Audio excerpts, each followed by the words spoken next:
El municipio del Patía reclama su sitio en la historia de nuestra amada patria. Hace parte de la subregión del sur dentro de la región del Pacífico.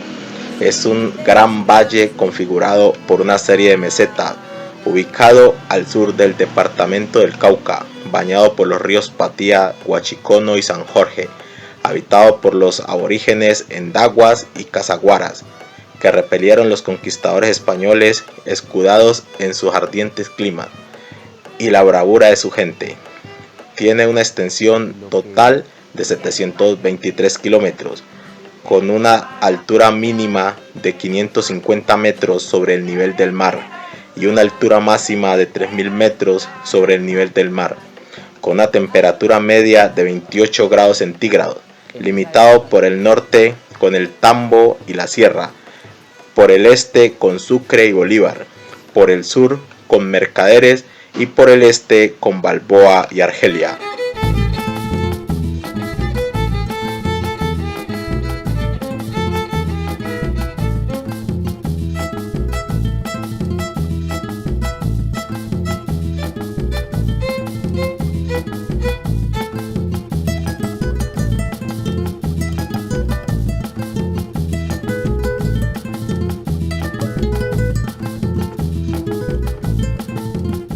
Bueno, yo quiero como hacerles a ustedes como un recuento de la historia que se desarrolló aquí en Patía a partir de la abonación de las tierras por un esclavo liberto, un pardo, llamado Fabián Hernández, en 1749, y dijo que donaba estas tierras a la Sacratísima Virgen del Valle, ¿ya? Y desde ese tiempo tenemos esa advocación de la Virgen del Valle. Más tarde, cuando llegaron los europeos, le dieron la denominación de Virgen del Tránsito.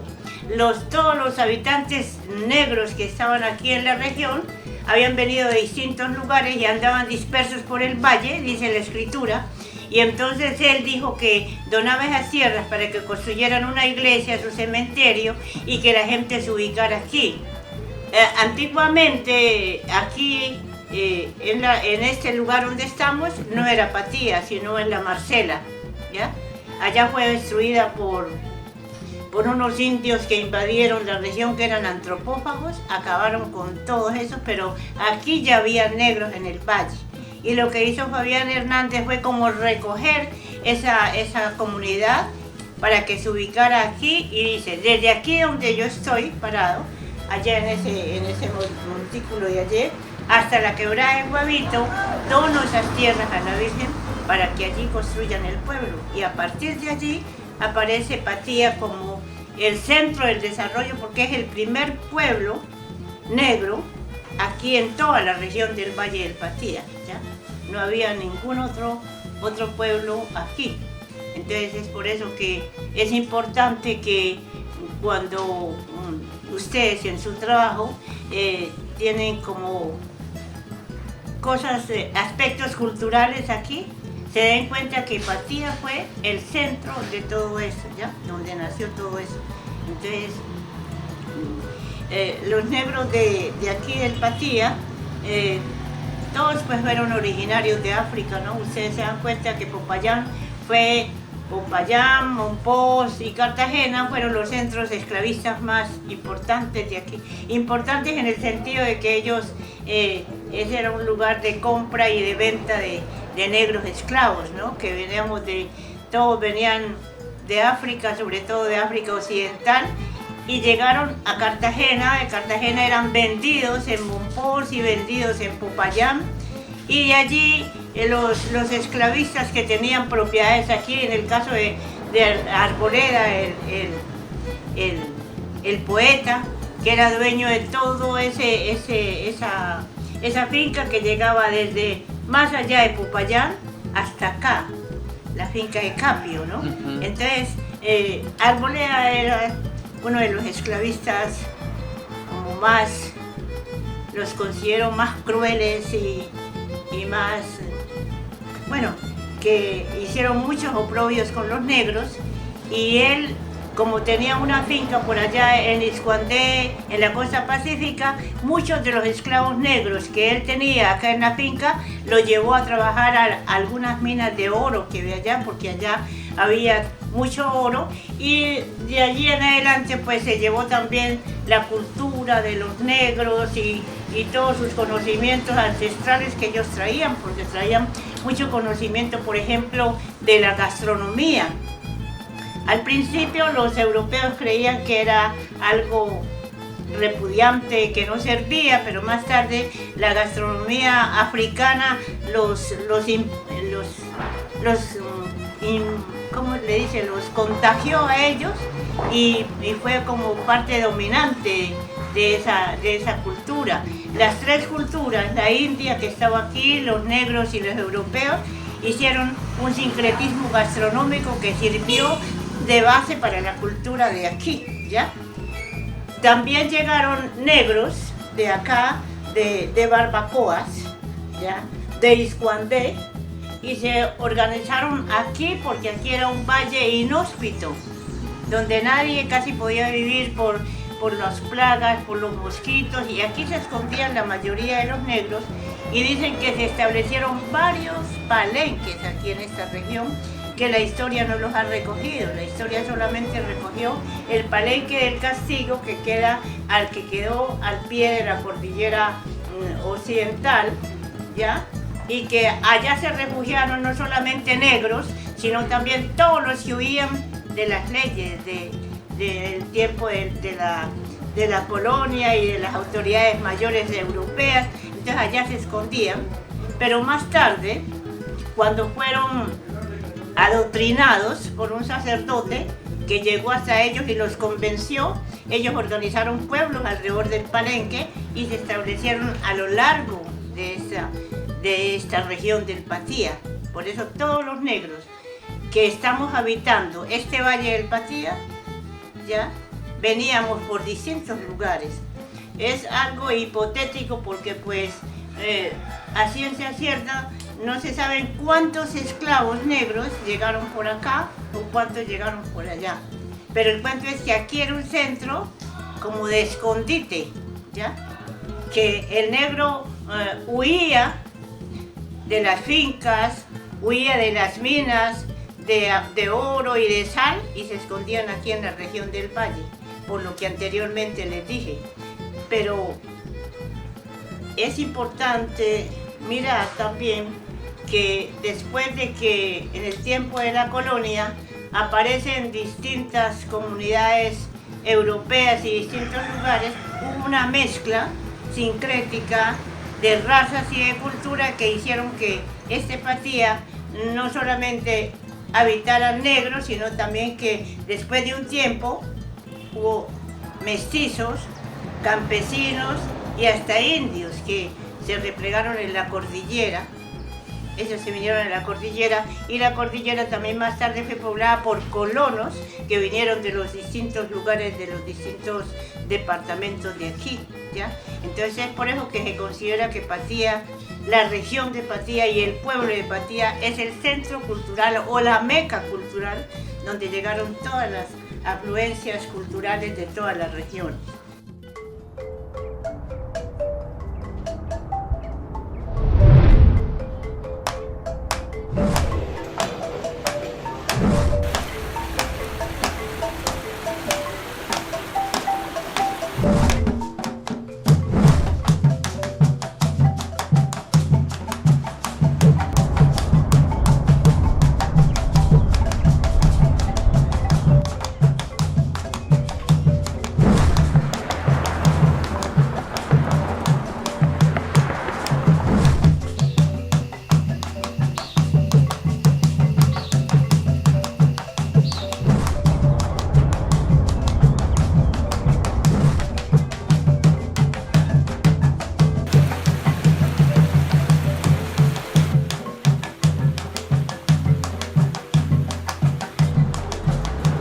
Bueno, tenemos conocimiento que en el siglo XVII llegan las comunidades negras a este hermoso territorio, pero antes vivían muchos grupos indígenas, entre ellos los patías, pues es por quienes este territorio lleva ese nombre, ¿cierto? Llegamos queriendo encontrar al África, pero fue muy difícil. Entonces hubo necesidad de buscar un lugar alto en donde divisar, a ver si era posible mirar esa tierra ancestral. Le dice un negro y una negra a los demás: subamos este cerro, subámoslo ya a buscar al África, nuestra tierra ancestral.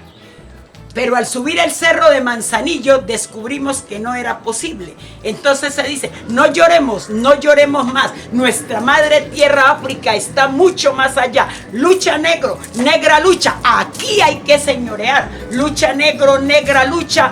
El palenque hay que formar donde felices gritemos: ¡viva la africanidad! Lucha negro, negra lucha. El palenque hay que formar porque el palenque es refugio, resistencia y libertad. Y al son del brujo cununo, la tambora y el violín, reines en este patía y construyas la unidad. Entonces, cuando el negro y la negra llegan a este territorio, lo que ha pasado en la diáspora africana a través de diferentes tiempos y en lugares suceden varios acontecimientos, ¿cierto? Viene el proceso de la conquista, viene la colonia, en donde al negro y a la negra se le priva de muchas cosas, se le quitan muchísimas cosas, se castran, entre ellos el dialecto, ¿cierto? Allí lo vamos perdiendo, su acervo cultural. Pero ¿qué pasa? Que se habla de la malicia indígena, pero no de la astucia negra.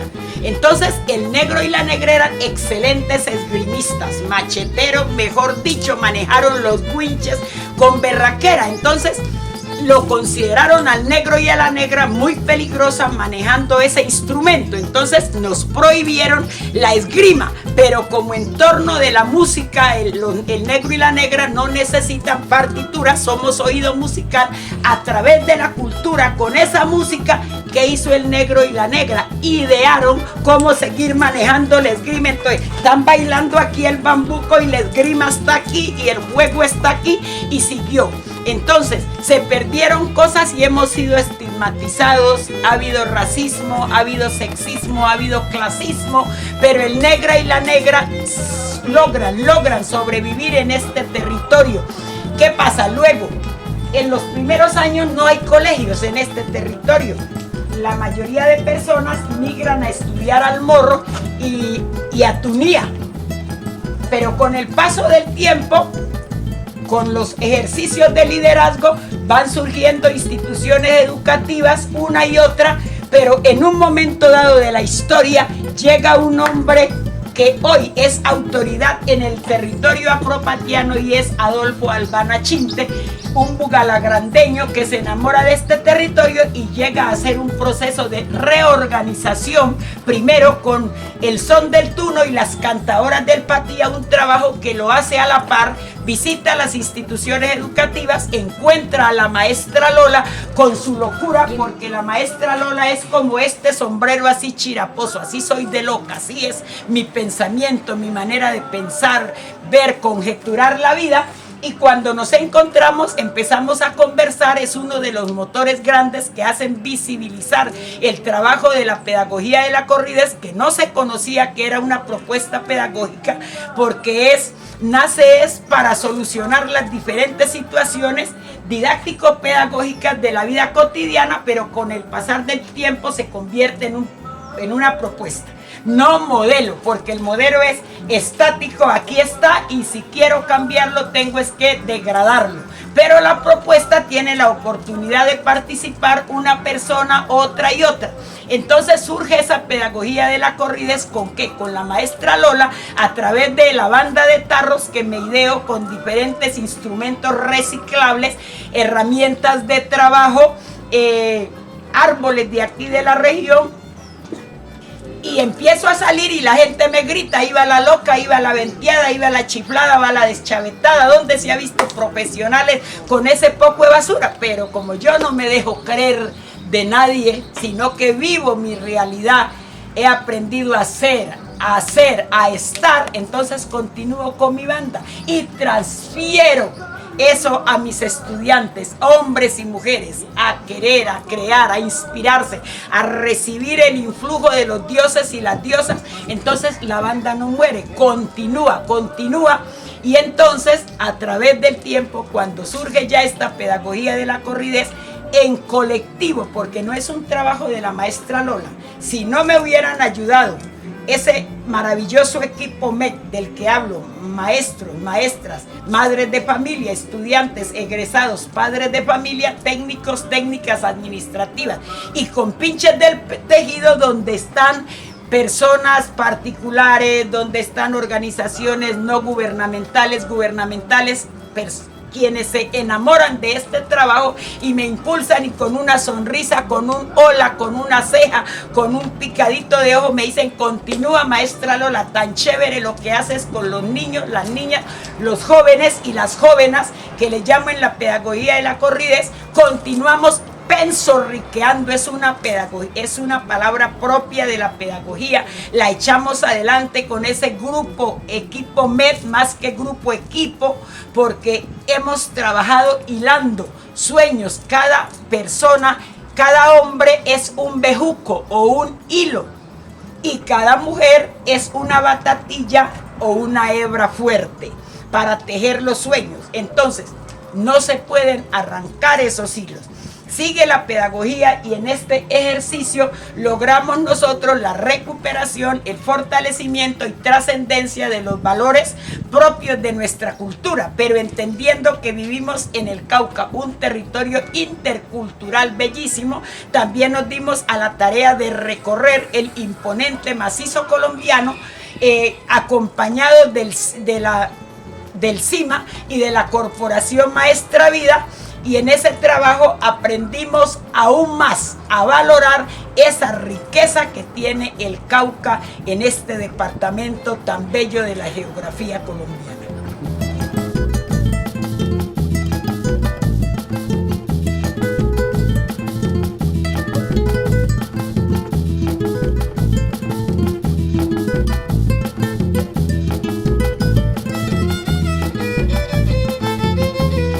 Para comprender el proceso de semillero de violinista hay que partir por todo el desarrollo que ha tenido el son del tuno por más de 30 años, en lo que se ha denominado el proceso de recuperación de tradiciones culturales, en donde esta agrupación musical de aquí de la comunidad del Tuno se compromete con la revitalización del bambuco como música, y pues enfrentando la situación compleja que se vivía más o menos en 1988 con relación a estas músicas que estaban desapareciendo, porque los músicos viejos pues habían fallecido y habían entrado al territorio ya con la energía eléctrica, los aparatos de reproducción musical. El son del tuno pues lleva trabajando todo este tiempo con el bambuco patiano, y producto de ese proceso aquí en la comunidad hace unos 5 años que empezamos también a revitalizar el violín, pues porque veíamos que también estaba en riesgo de desaparecer los intérpretes del violín para el bambuco patiano. Entonces acá en la comunidad se decidió crear la escuela que se ha llamado Escuela de Violinistas del Tuno, una minga por el violín, y ahí empezó todo el proceso de formación de los niños y las niñas de la comunidad. Esto con el apoyo comunitario y con ausencia del apoyo del Estado, como ha sido a lo largo de este proceso de más de 30 años.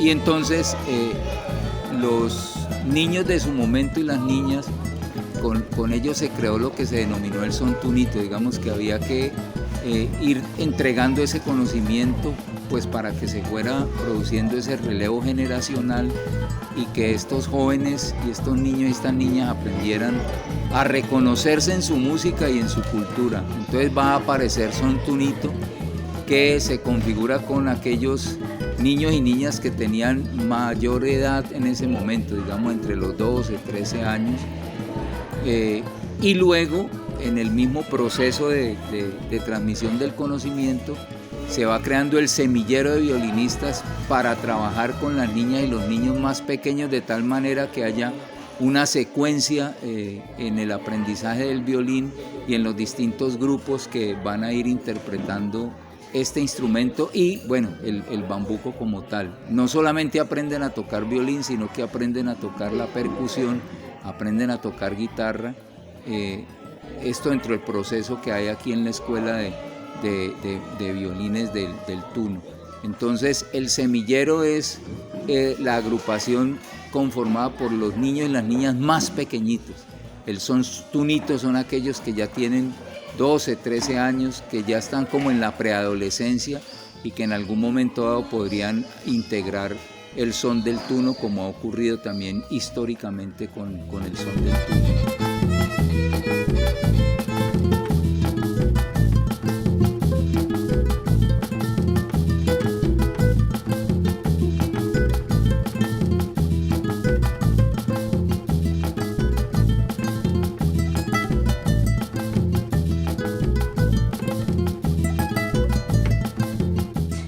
Somos herederas de una cultura ancestral de nuestros viejos, de nuestros papás, abuelos y bisabuelos, y ellos tenían una cultura también muy importante que era la funebria. La funebria, o sea, sí, el homenaje o el cultivo de la ciencia al ser superior, al ser que muere, al espíritu de esa persona. Entonces, aquí en Patilla habíamos muchos descendientes de esa gente y cantábamos y rezábamos y hacíamos novenarios y hacíamos el entierro de los angelitos y hacíamos otras tradiciones, pero no estábamos juntos. Entonces fue así como algunas matronas de aquí, gracias a un proyecto de Cajanal, en ese tiempo trabajaba Alessandra Rodríguez, trabajaban otros amigos de la cultura de aquí, entonces ellos pensaron en que ¿por qué no recoger la danza, la música, la funebria, todo eso con un grupo? Y entonces empezamos y organizamos un grupo que se llamaba de Tradiciones Culturales Patianas. Entonces empezamos a trabajar primero con la funebria, después trabajamos cantos como rituales, después trabajamos también algunos aspectos de sociales como la minga, la guagua y todo eso, y empezamos a recoger, y entonces desde allí establecimos como una línea de trabajo para recuperar todo aquello que se estaba perdiendo, y ahorita vamos con los violines. En el tema de alimentación, ¿cuáles son los platos que ancestrales de ajá? Bueno, aquí la gastronomía nació, le digo, con el sincretismo gastronómico de los europeos que trajeron la leche, el queso, la mantequilla, la carne. Las carnes, en tiempos inmemoriales ya se sabía preparar las carnes con humos, con aromas de árboles de aquí de mismo. Y entonces cuando llegó el ganado aquí, que fue utilizado no solamente para alimentos, sino para alimentar a las tropas, ya se conocía la sal y habían algunos fuentes de agua salada y se utilizó todo eso, ¿ya? Los indios tenían los tubérculos, tenían papa, tenían yuca, tenían una cantidad de tubérculos, y los negros trajimos granos. Eso se mezcló, se unió y dio origen a la gastronomía patiana, porque la leche, el queso, la mantequilla se aprendió a usar divinamente por el negro, ¿ya? Entonces preparó comidas a base de eso, porque había unos tiempos de hambruna, se dice que no había carne, porque el negro y todos los habitantes de la región consumían mucho carne, pero entonces habían tiempos de hambruna, entonces utilizaron la leche y organizaron el guampín. Lo que se llaman guampín es una comida de vigilia, es una comida que no tiene carne, es una comida que tiene proteínas, pero que ellos no sabían que eso podía reemplazar la carne que les hacía falta. Entonces ahí nacen los guampines, ¿ya? Y las bebidas como el chancuco y los los derivados del chancuco, ya, porque el negro, a pesar de que fue esclavizado, él fue un ser alegre, divertido. Los días que le daban de tiempo, lo utilizaba divinamente. Aparece por eso las fiestas de negros y blancos en paz, ¿ya? Porque allá también